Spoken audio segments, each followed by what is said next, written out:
한반도 사드 배치에 대비해 군사적 대응 수위를 높여가고 있습니다. 중국 군용기 10여 대가 한꺼번에 우리나라 방공 식별구역을 침범한 데 이어 지난해 100발의 미사일 발사 실험을 한 것으로 드러났습니다. 금기종 특파원입니다. 중국군이 항공모함 킬러로 불리는 사거리 2000km짜리 둥펑 21C 미사일 10발을 동시에 발사하는 장면입니다. 중국 국영 CCTV가 최근 공개한 화면인데 이 10발을 포함해 중국군이 지난 한 해 동안 무려 100발 가까운 둥펑 미사일 발사 실험을 한 것으로 나타났습니다. 중국 매체들은 훈련의 목표는 서태평양에 배치된 미국의 사드 등 미사일 방어 시스템을 무력화하는 것이었다고 전했습니다. 둥펑 미사일은 군함뿐만 아니라 지상 기지도 공격할 수 있어서 그동안 중국 매체들은 사드가 한반도에 배치되면 타격할 수 있다고 으름장을 놨었습니다. 중국은 지난해 9월 3개 함대가 서해상에서 합동훈련을 벌였고 지난해 말엔 항공모함 야오닝호 전단을 서해와 서태평양에 진출시켜 무력 시위를 벌였습니다. 여기에 그제 중국의 전략폭격기 6대를 비롯해 군용기 10여 대가 무리를 지어 제주도 남방 이어도 인근의 방공 식별구역까지 침범했습니다. 중국의 전략폭격기 6대가 동시에 우리 방공 식별구역을 침범한 건 처음입니다. 대규모 함대와 군용기 훈련에 이어 대량의 탄도미사일 발사 실험이 확인되면서 중국이 군사적 대응 수위를 높이고 있다는 분석이 나오고 있습니다. 베이징에서 MBC 뉴스 금기정입니다. 유사시에 북한이 이 플루토늄 탄만 10개 정도를 만들 수 있다는 건데요. 핵탄두를 탑재할 미사일 등 한반도를 위협할 공격 수단도 더욱 다양해진 것으로 보입니다. 자세한 내용 구경근 기자입니다. 국방부가 추정한 북한의 플루토늄 보유 추정량이 8년 만에 50여 킬로그램으로 늘어났습니다.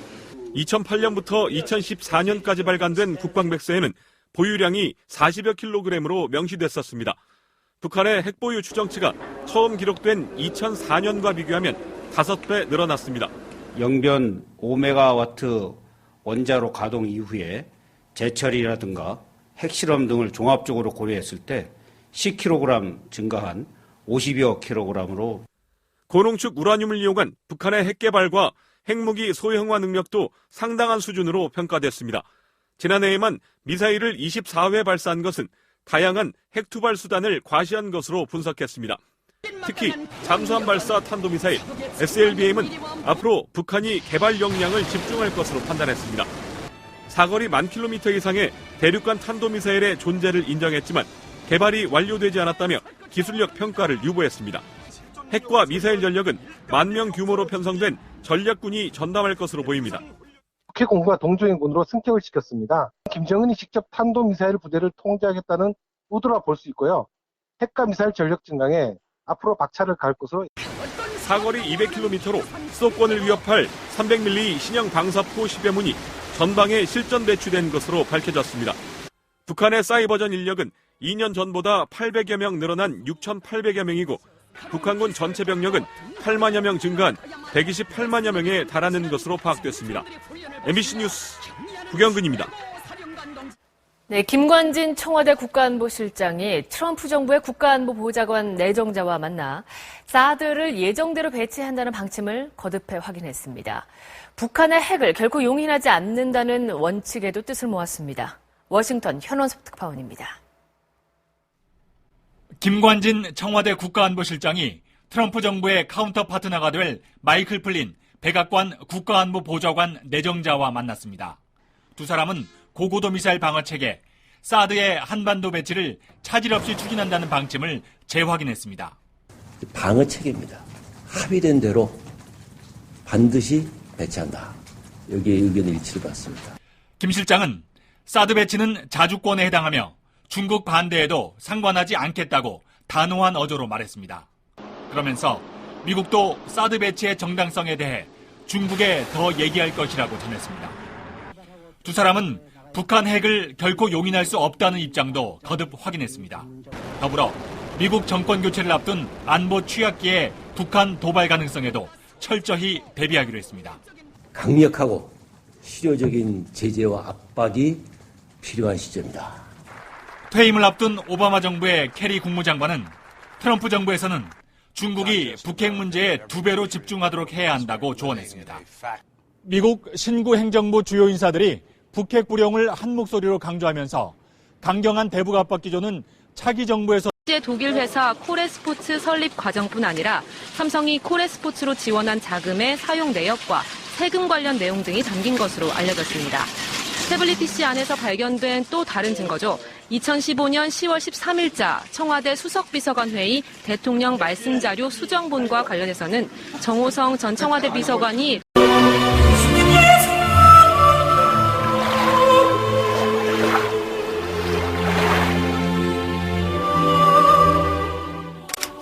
보트피플.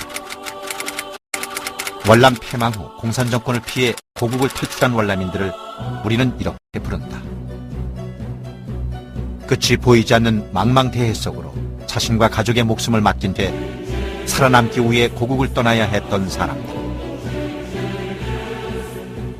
106만여 명의 월남인들이 금방이라도 침몰할 듯한 배의 운명을 맡긴 채 공산화된 조국을 떠나야만 했다.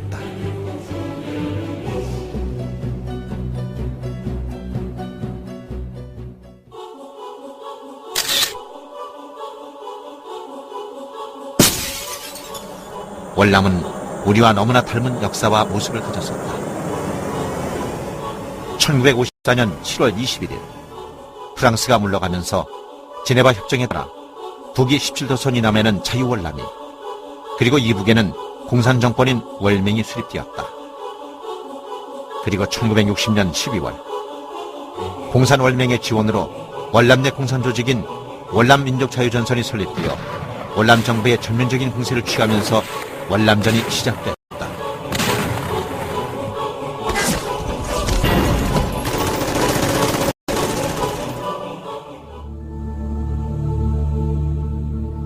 신생 독립국 월남을 지원하기 위해 참전한 미국은 1964년 이후 연간 500억 달러를 퍼부으며 53만여 명을 파견, 전사자 58,256명, 부상자 20만 명이라는 피해를 입게 된다. 그리고 그 끝이 보이지 않는 전쟁에서 발을 빼기 위해 1968년 5월 10일 파리에서 월맹과 비밀리에 협상을 시작하게 된다. 당시 오랜 기간의 전쟁으로 인해 매년 100만 톤의 식량을 비롯한 극심한 물자 부족에 시달리면서도 끝까지 대남적화 공세를 멈추지 않았던 월맹이 평화협상에 나선 목적은 침략군을 보내고 민중봉기를 통해 인민민주주의 정권을 남반부에 세우고 무력으로 남반부를 해방시켜 적화 통일을 달성한다는 것이었다. 공산당 측에서 협상을 제의하지 않아서 뭐 하는데 그게 결국 미국을 내쫓게 생각하거든요. 미국을 내쫓으면 공산화시킬 수 있다. 평화회담 하기 전에도 할 때도 한 다음에도 무력 남침 공산화라는 그 전략은 변함이 없었거든요. 겉으로는 변하는 거 했죠. 근데 그걸 쏘갔죠. 그러고. 그래서 월남은 망한 거죠. 월남의 정치 상황은 이러한 월맹의 치밀함과는 대조적이었다. 전쟁이 치열했던 1967년 9월 3일 치러진 월남 대통령 선거에는 무려 11명의 후보자가 난립했다. 이 선거에서 패한 야당 지도자 중딘주 변호사는 외세 패착 및 우리민족끼리를 내세우며 동족 살상, 월맹에 대한 폭격 중지, 미군 철수, 조속한 남북평화회담 개최 등을 주장했고, 이 같은 발언은 미국과 월남 국민들의 반전 여론을 자극했다. 우리끼리 싸움을 해서 말이야. 더구나 애국군이 불러와서 그냥 여기 왜 그냥 피바다가 되겠으니 말이야. 얼마나 슬퍼하시겠는가 말이야. 안 된다. 내가 대통령 될 것이면 내가 평화협정을 맺어가지고 말이야. 평화적으로 남북통일 하나가 되겠다. 우리는 한민족이다. 이렇게 자꾸 그게 공헌 당원이 얘기해. 근데 그게 몰랐죠. 파리에서의 비밀협상 진행이 알려진 후 월남 내부에서는 국론이 두 갈래로 갈라졌다. 강력한 반공 정책을 주장하는 여당과 월맹과의 화해 정책을 들고 나와 월남 정부의 평화협상 참여를 촉구한 야당. 결국 1973년 1월 27일 프랑스 파리에서 5년여 협상 끝에 월맹에 40억 달러 원조를 제공하는 조건으로 미국, 영국, 소련, 프랑스, 중국 등 12개국이 참여한 파리평화협정이 체결됐다. 그리고 월맹의 심리전, 월남 내 사회 불안, 미국 내 반전 분위기 등에 시달리던 미군은 월남 야당의 철군 주장을 빌미로 1973년 3월 전면 철수하게 된다.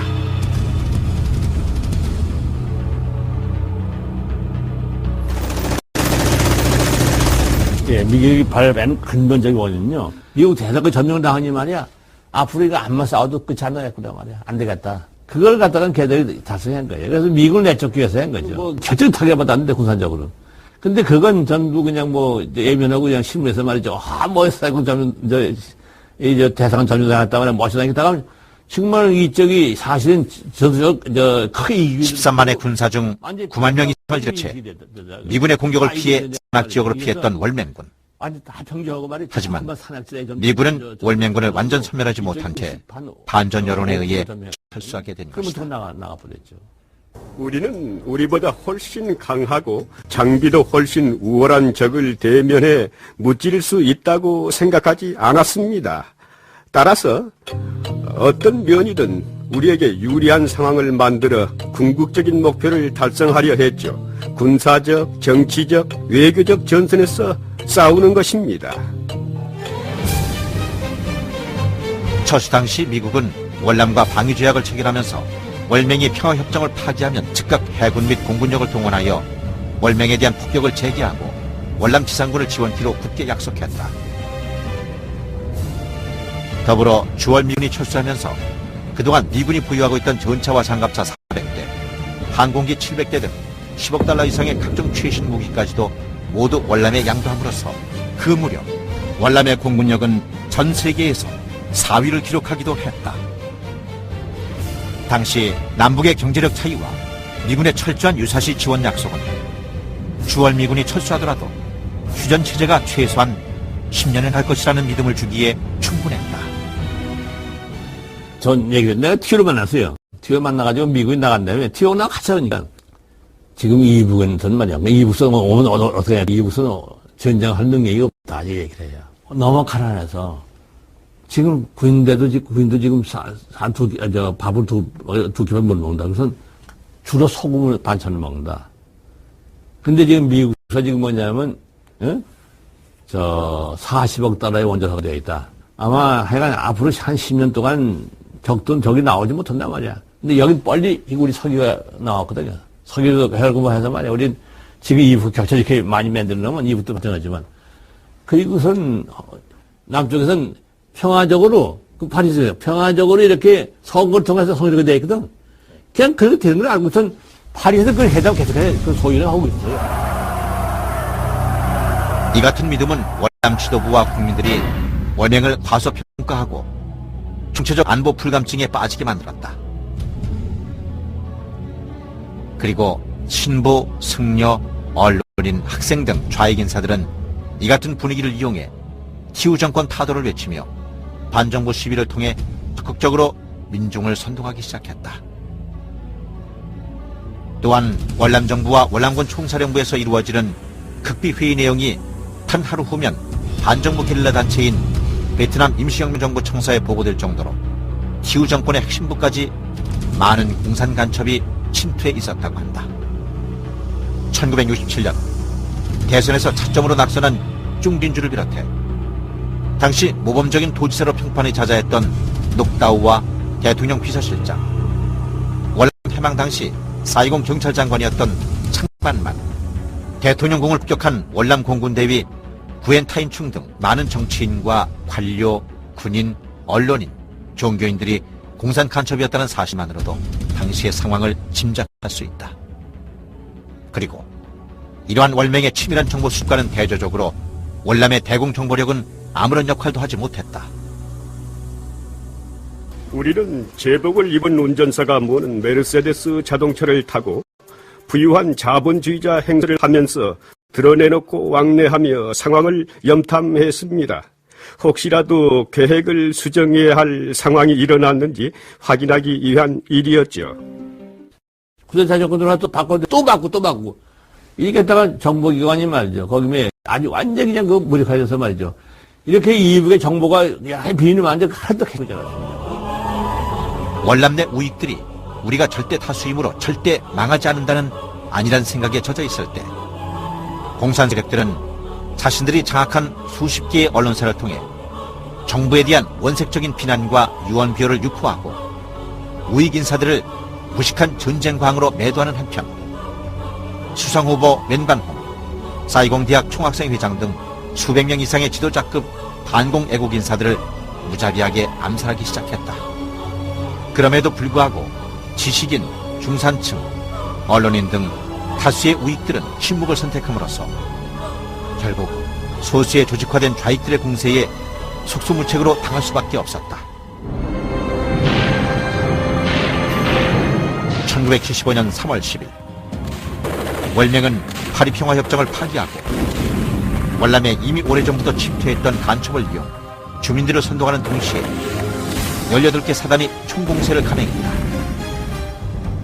그러나 즉각 정쟁을 중지하고 일치단결하여 침략군을 무찌르고 자유월남을 지키자는 티우 대통령의 호소를 외면하고 짜누탄 신부와 야당 지도자들은 정부를 비난하는 데 여념이 없었다.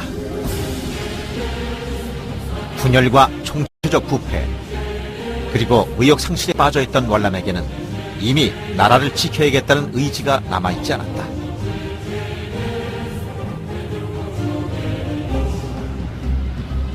군사, 경제력 및 인구 등 모든 면에서 월명을 압도했던 자유월남은 결국 월명의 총공세 이후 50여일 만인 4월 30일 지도상에서 사라져버렸다.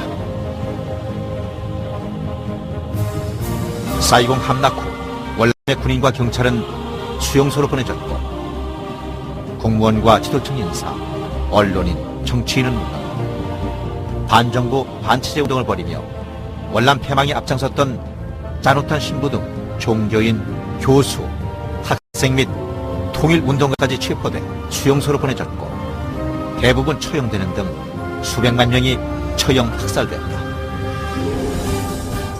베트콩으로 활동한 월남인들은 모두 숙청되었고 일부는 재교육 수용소에 월남인 적들과 함께 수용해 제거해버렸습니다. 이렇게 월남 폐망에 앞장섰던 인사들까지 처형된 것은 자본주의 사회에서 반정부 활동을 하던 인간들은 사회주의 사회에서도 똑같은 짓을 할 우려가 있다는 이유에서였다. 이런 일이 뜻밖이라고 생각하냐고요? 강압적인 전체주의 사회에 사는 사람들은 이런 정도의 일에 그리 놀라지 않습니다. 동양의 흑진주, 제2의 파리로 불렸던 아름다운 항구도시 사이공. 하지만 함락 이후 사이공은 피와 파편이 즐비한 죽음의 도시가 되었다. 총구 앞에서 목숨을 구하는 자들의 절규. 스스로를 지킬 줄 몰랐던 국민들은 너무도 처절한 대가를 치러야 했다.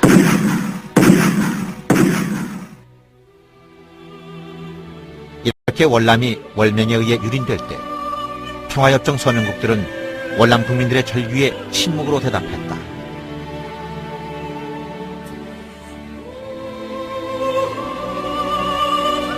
결국 스스로 지킬 의지가 없는 월남 국민들에게 평화협정과 방위조약은 단순한 휴지 조각일 뿐이었다. 공산화 후 1980년 중반까지 계속 이어진 보트피플들의 월남 탈출. 이들 중 11만 명이 배가 전복돼 익사하거나 해적에게 살해당한 것으로 추정되고 있다. 살아남기 위해 보트에 몸을 싣고 망망대해에서 죽음을 기다려야 했던 사람들. 그리고 이런 보트피플을 외면하라는 회사의 지시를 어기고 그들을 구하고 자신은 이 일로 인해 회사를 떠나야 했던 전재용 선장. 19년 만에 자신의 생명을 구해준 한국인 선장을 찾은 월남 난민들의 만남은 세계인들에게 잊혀졌던 월남의 비극을 다시 한번 일깨우는 계기가 되었다.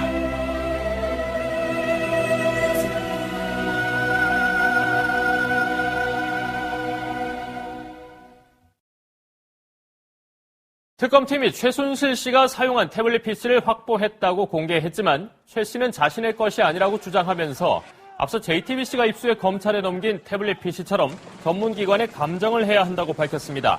최 씨의 변호인인 이경재 변호사는 최 씨는 장시호 제출 태블릿 PC도 JTBC 보도 태블릿 PC와 마찬가지로 알지 못하고 태블릿 PC를 사용할 줄도 사용한 적도 없다고 일관되게 진술하고 있다고 말했습니다. 그러면서 장시호 제출 태블릿 PC에 대해서도 개설자, 사용자, 사용 내역, 특검에 제출된 경위를 철저히 조사하고 전문기관의 감정이 요청된다고 주장했습니다. 미국 새 정부의 외교 정책을 지휘할 렉스 틸러슨 국무장관 후보자입니다.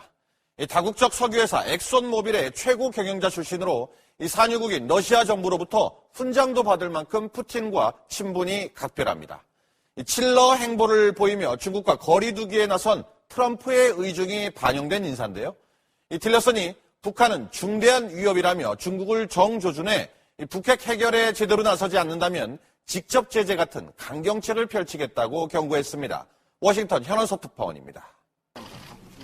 상원 인준청문회에 출석한 렉스 틸러슨 미 국무장관 후보자의 답변은 단호했습니다. 북한을 적이라고 지칭하며 중대한 위협으로 규정했습니다. Adversaries like Iran and North Korea pose grave threats to the world because of their refusal to conform to international norms. 틸러슨은 중국도 정조준했습니다. 중국의 북핵 해결 노력은 텅 빈 약속일 뿐이라면서 대북 제재에 적극적으로 나설 것을 압박했습니다. 특히 석탄 거래를 하는 등 북한을 뒤로 계속 도울 경우 중국이 민감해하는 제3자 제재, 즉 세컨더리 보이콧을 시행할 수 있음을 시사했습니다. If China is not going to comply with those UN sanctions, then it's appropriate for the United States to consider actions to compel them to comply.